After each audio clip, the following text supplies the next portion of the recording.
1 Kings chapter 8. Then King Solomon summoned into his presence at Jerusalem the elders of Israel, all the heads of the tribes and the chiefs of the Israelite families, to bring up the ark of the Lord's covenant from Zion, the city of David. All the Israelites came together to King Solomon at the time of the festival in the month of Athanim, the 7th month. When all the elders of Israel had arrived, the priests took up the ark, and they brought up the ark of the Lord, and the tent of meeting, and all the sacred furnishings in it. The priests and Levites carried them up, and King Solomon and the entire assembly of Israel that had gathered about him were before the ark, sacrificing so many sheep and cattle that they could not be recorded or counted. The priests then brought the ark of the Lord's covenant to its place in the inner sanctuary of the temple, the most holy place, and put it beneath the wings of the cherubim. The cherubim spread their wings over the place of the ark and overshadowed the ark and its carrying poles.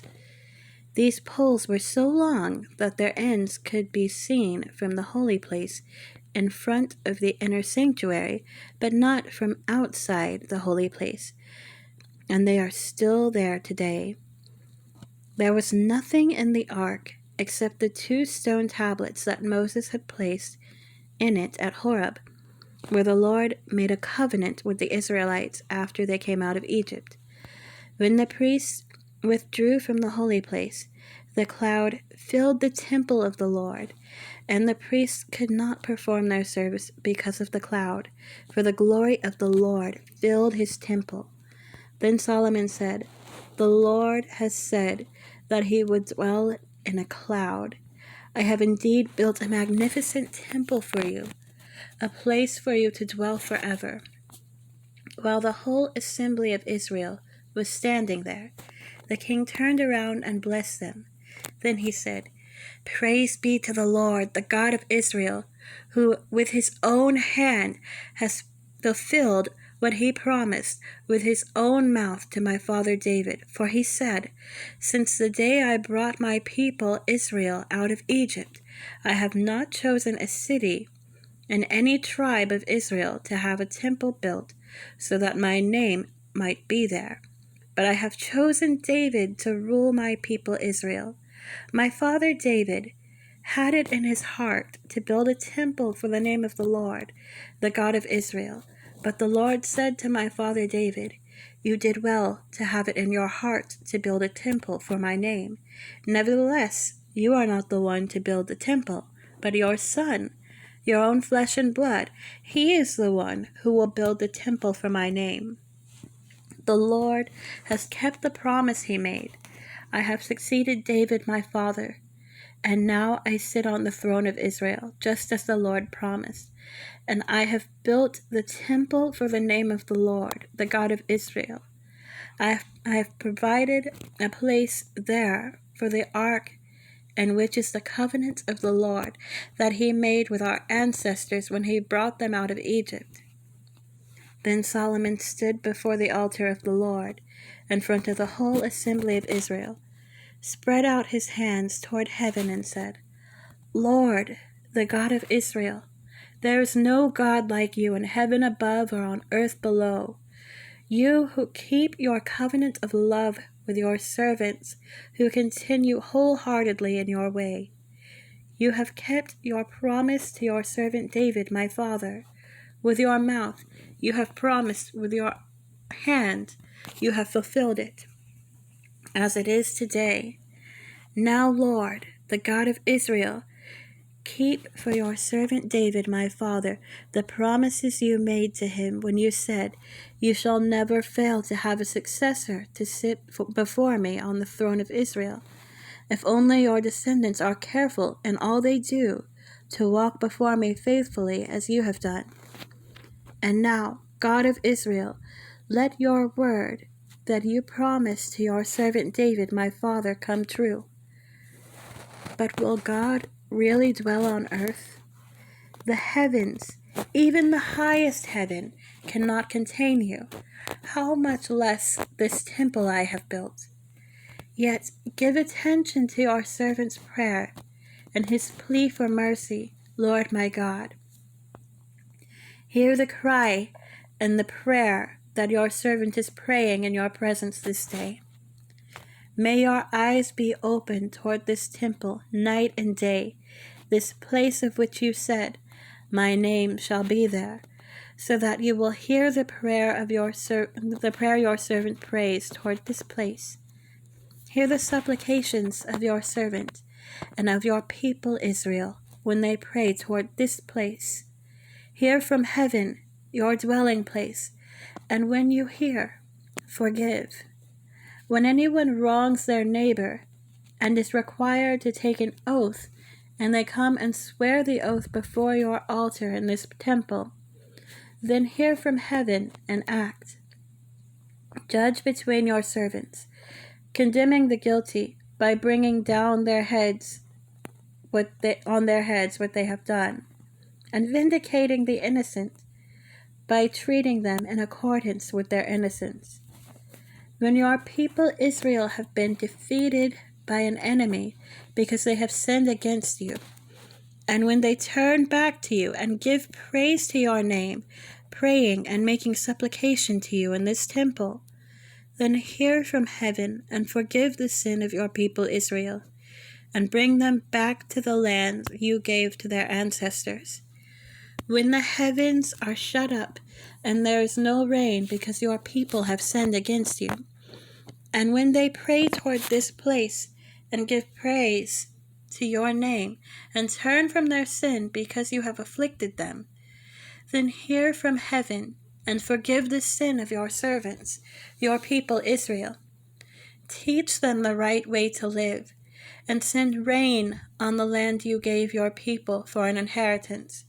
When famine or plague comes to the land, or blight or mildew, locusts or grasshoppers, or when the enemy besieges them in any of their cities, whatever disaster or disease may come, and when a prayer or plea is made by anyone among your people Israel, being aware of the afflictions of their own hearts, and spreading out their hands toward this temple, then hear from heaven, your dwelling place, forgive and act. Deal with everyone according to all they do, since you know their hearts, for you alone know every human heart, so that they will fear you all the time they live in the land you gave our ancestors. As for the foreigner who does not belong to your people Israel, but has come from a distant land because of your name, for they will hear of your great name and your mighty hand and your outstretched arm when they come and pray toward this temple, then hear from heaven, your dwelling place. Do whatever the foreigner asks of you, so that all the peoples of the earth may know your name and fear you, as do your own people Israel, and may know that this house I have built bears your name. When your people go to war against their enemies, wherever you send them, and when they pray to the Lord toward the city you have chosen and the temple I have built for your name, then hear from heaven their prayer and their plea, and uphold their cause. When they sin against you, for there is no one who does not sin, and you become angry with them, and give them over to their enemies, who take them captive to their own land, far away or near. And if they have a change of heart in the land where they are held captive, and repent, and plead with you in the land of their captors, and say, we have sinned, we have done wrong, we have acted wickedly. And if they turn back to you with all their heart and soul in the land of their enemies who took them captive, and pray to you toward the land you gave their ancestors, toward the city you have chosen and the temple I have built for your name, then from heaven, your dwelling place, hear their prayer and their plea, and uphold their cause, and forgive your people who have sinned against you. Forgive all the offenses they have committed against you, and cause their captors to show them mercy. For they are your people, and your inheritance, whom you brought out of Egypt, out of that iron-smelting furnace. May your eyes be open to your servant's plea, and to the plea of your people Israel, and may you listen to them whenever they cry out to you. For you singled them out from all the nations of the world to be your own inheritance, just as you declared through your servant Moses when you, sovereign Lord, brought our ancestors out of Egypt. When Solomon had finished all these prayers and supplications to the Lord, he rose from before the altar of the Lord, where he had been kneeling with his hands spread out toward heaven. He stood and blessed the whole assembly of Israel in a loud voice, saying, Praise be to the Lord, who has given rest to his people Israel, just as he promised. Not one word has failed of all the good promises he gave through his servant Moses. May the Lord our God be with us as he was with our ancestors. May he never leave us nor forsake us. May he turn our hearts to him, to walk in obedience to him and keep the commands, decrees, and laws he gave our ancestors. And may these words of mine, which I have prayed before the Lord, be near to the Lord our God day and night, that he may uphold the cause of his servant and the cause of his people Israel, according to each day's need, so that all the peoples of the earth may know that the Lord is God, and that there is no other. And may your hearts be fully committed to the Lord our God, to live by his decrees and obey his commands, as at this time. Then the king and all Israel with him offered sacrifices before the Lord. Solomon offered a sacrifice of fellowship offerings to the Lord, 22,000 cattle and 120,000 sheep and goats, so that the king and all the Israelites dedicated the temple of the Lord. So the king and all the Israelites dedicated the temple of the Lord. On that day, that same day, the king consecrated the middle part of the courtyard in front of the temple of the Lord, and there he offered burnt offerings, grain offerings, and the fat of the fellowship offerings, because the bronze altar that stood before the Lord was too small to hold the burnt offerings, the grain offerings, and the fat of the fellowship offerings. So Solomon observed the festival at that time, and all Israel with him, a vast assembly, people from Lebo Hamath to the Wadi of Egypt. They celebrated it before the Lord our God for 7 days and 7 days more, 14 days in all. On the following day he sent the people away. They blessed the king and then went home, joyful and glad in heart, for all the good things the Lord had done for his servant David and his people Israel. 2 Chronicles chapter 5. When all the work Solomon had done for the temple of the Lord was finished, he brought in the things his father David had dedicated, the silver and gold and all the furnishings, and he placed them in the treasuries of God's temple. Then Solomon summoned to Jerusalem the elders of Israel, all the heads of the tribes, and the chiefs of the Israelite families, to bring up the ark of the Lord's covenant from Zion, the city of David.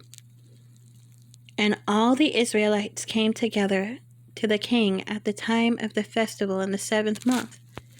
When all the elders of Israel had arrived, the Levites took up the ark, and they brought up the ark and the tent of meeting and all the sacred furnishings in it.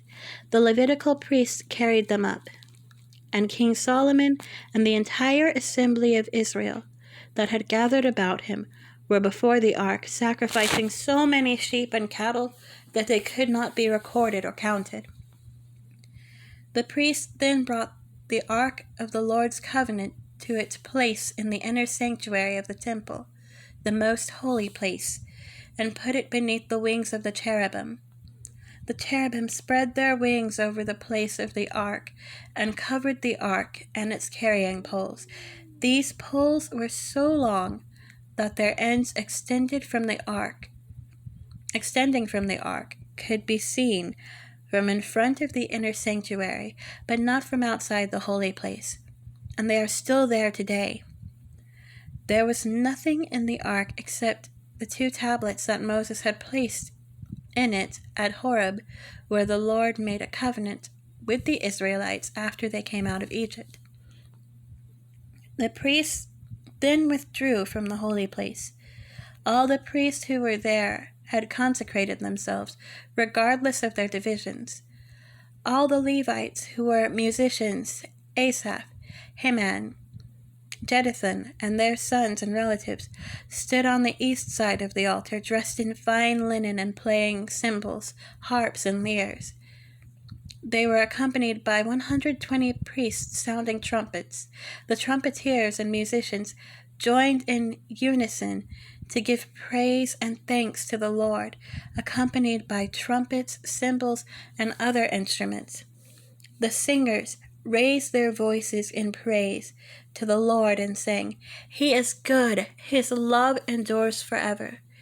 Then the temple of the Lord was filled with the cloud, and the priests could not perform their service because of the cloud, for the glory of the Lord filled the temple of God.